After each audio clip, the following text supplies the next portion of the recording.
152 लाख करोड़ का बजट हमारा एग्रीकल्चर के लिए है। महिलाओं और बालिकाओं की योजना के लिए 3 लाख करोड़ का बजट का प्रोविजन किया है। प्रधानमंत्री जी द्वारा 5 योजनाओं को जो पैकेज के रूप में 2 लाख करोड़ रुपए का प्रोविजन जो है हमारे करीब 4 करोड़ युवाओं को आने वाले समय के अंदर चाहे रोजगार है, चाहे कौशल विकास है या अपना उपक्रम है, इस प्रकार से इसका इस बजट के अंदर प्रोविजन किया है। जिस संकल्प को लेकर चल रहे हैं उस दिशा में अभी पार्लियामेंट में तीसरे कालखंड का पहला बजट प्रस्तुत हुआ है और ये ऐतिहासिक बजट जिस प्रकार से सुना, हम स्टेप बाय स्टेप जो काम कर रहे हैं उसको और शक्ति प्रदान करें और ताकत प्रदान करें। इसलिए गरीबों पर केंद्रित ये बजट है।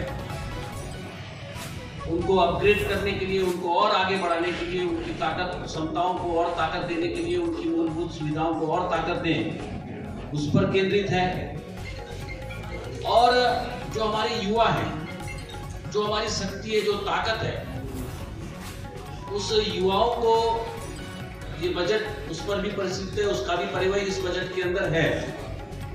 और जो हमारी शक्ति है अन्नदाता के रूप में किसान, उन किसानों के लिए भी ये बजट अपने आप में ताकत देने वाला है। और भारत में निवास कर रहे ऐसे हमारी मातृ, हमारी बहनें, हमारी बच्चे, ऐसे मातृशक्ति के लिए भी ये बजट विशेष रूप से केंद्रित है। वर्तमान में इस पे चर्चा संसद के अंदर चल रही है। आदरणीय नरेंद्र भाई मोदी जी के मार्गदर्शन में हमारी फाइनेंस मिनिस्टर निर्मला सीतारमण जी द्वारा ये बजट प्रस्तुत किया है और सभी संसद सदस्य इस पर चर्चा पे भाग ले रहे हैं। प्रधानमंत्री नरेंद्र भाई मोदी जी के मार्गदर्शन में जो हमारा पिछले 10 साल के कालखंड के बाद जितना प्यार और आशीर्वाद नरेंद्र भाई मोदी जी को देश की जनता ने दिया और ये अवसर मिला कि तीसरी बार देश का प्रधानमंत्री जी बनने का अवसर देश की जनता ने दिया। साथ ही इस समय बजट सत्र चल रहा है। माननीय प्रधानमंत्री जी के मार्गदर्शन में हमारी वित्त मंत्री आदरणीय निर्मला सीतारमण जी द्वारा जो बजट प्रस्तुत किया गया है, ये बजट विशेष रूप से गरीब से संबंधित, वंचित समाज से संबंधित, उत्थान से संबंधित बजट में प्रोविजन किया गया है। हमारे युवाओं पर केंद्रित ये बजट है। हमारे अन्नदाता किसान भाइयों पर ये केंद्रित बजट है और हमारी मातृशक्ति, हमारी बहनों के लिए, माताओं के लिए विशेष प्रकार से इस बजट में प्रोविजन किया गया है। जिस प्रकार से युवाओं में, गरीबों में और किसानों में और मातृशक्ति पर एक केंद्रित बजट है। और विकसित राष्ट्र 2024 के इस फोकस जो हमारे बिंदु बने हैं, जो टॉकिंग पॉइंट्स आए हैं, उस अनुसार हम कह सकते हैं कि ये 2047 तक जिस प्रकार से विकसित भारत बनाने की संकल्प माननीय प्रधानमंत्री जी ने लिया है और देश की जनता उसमें विशेष रूप से सहयोगी बन रही है, तो ये बजट अपने आप में समावेशी है।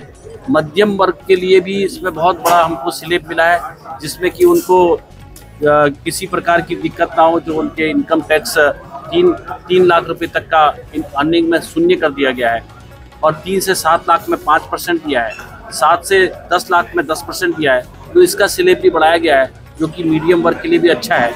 आने वाले समय के अंदर किसानों को भी सरकार की विशेष प्रकार की योजनाएं, जिससे कि उनको सब्सिडी प्लान करने का बहुत फायदा मिलेगा। और जो हमारे फसल है उस पर भी जो हमारे मूल्यवर्धन, जो उच्चतम मूल्यवर्धन आता है, उस पर जो सरकार देती है उसको भी बढ़ाने का काम किया है। इसलिए सरकार की मंशा है कि किसानों का जीवन स्तर सुधरे, 4 करोड़ युवाओं को रोजगार मिले, उनको किसी प्रकार से उनको ट्रेनिंग प्रोग्राम हो, वो अपने उद्योग स्वयं शुरू करें, चाहे वो प्रशिक्षित हुए। इस प्रकार का बजट में प्रोविजन किया गया है। मातृशक्ति के लिए भी जो स्वावलंबन मातृशक्ति बने, उनके लिए भी विशेष प्रकार का बजट में प्रोविजन किया है। हम समझते हैं कि ये बजट अपने आप में सभी वर्गों को, खासतौर पर अनुसूचित जाति, जनजाति, सभी वर्गों के लिए ये बजट अपने आप में एक आने वाले समय के अंदर सभी के उत्थान में प्रगति की दिशा में ले जाने वाला बजट है, जिसका लाभ पूरे भारतवर्ष की 140 करोड़ जनता को मिलने वाला है। पहला प्रश्न जो आपने बोला है कि वास्तव में रोड चौड़ाकरण करने के लिए या नई रोडें बनाने के लिए पेड़ों का पातन किया जाता है, यानी कि काटे जाते हैं। और इस पर केंद्रित कर भारत सरकार ने पहले ही स्कीम्स बनाई हैं। जितने पेड़ कटेंगे उसके दुगने पेड़ों की संख्या लगाई जाएगी। जितनी जमीन फॉरेस्ट की ली जाएगी उसको एनपीवी के माध्यम से फॉरेस्ट का पैसा भारत सरकार के फॉरेस्ट डिपार्टमेंट में जमा होगा और उतने ही एरिया को के अलावा दुगनी एरिया पर वन लगाने का प्रोविजन भारत सरकार की स्कीम्स में है। और इसलिए आपने देखा होगा जितनी भी हमारी हाईवेज बन रही हैं उसके बगल में भी विशेष प्रकार का हम ग्रीन कॉरिडोर बनाते हैं जिससे कि पेड़ लगाएं। आपका क्वेश्चन बहुत अच्छा है, क्योंकि हमको जहां हम एक तरफ विकास की बात करते हैं, मैं तो पर्वतीय राज्य से हूँ, 85% मेरा फॉरेस्ट है, मगर हम पेड़ों की भी हमको चिंता करनी चाहिए, क्योंकि पेड़ हमारे लिए जीवनदायिनी है। दूसरा, आपने मुझे एक पुल का जिक्र किया है, क्योंकि मुझे जहाँ तक जानकारी मिली है कि यहाँ के प्रयागराज के जो क्षेत्र में हमारे 3 पैकेज हमारे चल रहे हैं। 3 पैकेज में 2 पैकेज में हमारा काम चल रहा है। एक पैकेज जो 1 नंबर का है उस पर अभी हमारा काम चल रहा है। दूसरे पैकेज की DPR हमारी तैयार है।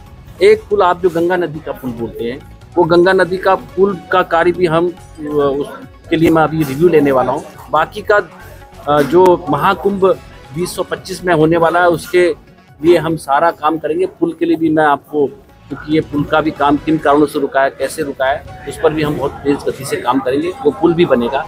जिस प्रकार से पैकेज 1, 2, 3 बन रहे हैं और एक नई DPR हमारी अब तैयार हो रही है, उसमें भी पैसा भारत सरकार के माध्यम से